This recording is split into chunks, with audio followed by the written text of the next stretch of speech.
तर साहेब आपलं नाव काय सांगा ते? माझं नाव संतोष सिद्धेश्वर येडगे, राहणार कासेगाव, तालुका पंढरपूर, जिल्हा सोलापूर. अच्छा ठीक आहे. आपली द्राक्ष व्हरायटी कोणती आहे? सुपर आहे द्राक्ष व्हरायटी. ह्याच्या आधी तुमच्या बागांमध्ये पिवळापणा जास्त असायचा, तर त्यासाठी तुम्ही काय केलं? आता एकदम काळोखी दिसते प्लॉटमध्ये. प्लॉटमध्ये बघा एप्रिल छाटणीनंतर आपण मुरुम भरलाय ह्या प्लॉटमध्ये. बर. आणि तुमचं पांडवाचं एक दोनदा आपण डोस दिला ह्याला.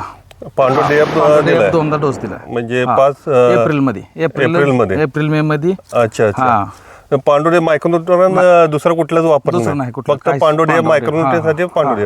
त्यामुळे हे काळोखी बघताय तुम्ही आता. एकही झाड कुठे दिसत नाही असं. बरोबर. पूर्ण असा काळोखी आहे, पूर्ण चारी plot कोपरे एकसारखं. एकसारखं कोपरं झालेलं आहे. बाग पण एकदम छान आहे. तर तुम्ही प्युअर क्रॉपच्या प्रोडक्टला वापरून समाधानी आहात हो का? आहे, समाधान आहे. तर तुम्ही इतर शेतकऱ्यांना काय सांगू शकताय तुम्ही त्यांना त्याबद्दल? वापरा म्हणणार ना. म्हणजे प्युअर खरं क्रॉपचं मटेरियल एकदम चांगलं आहे, मस्त आहे. अच्छा हा ठीक आहे. धन्यवाद. हा ठीक. ओके. अधिक माहितीसाठी खाली दिलेल्या नंबरवर कॉल करा, लाईक, कमेंट्स आणि सबस्क्राईब करा.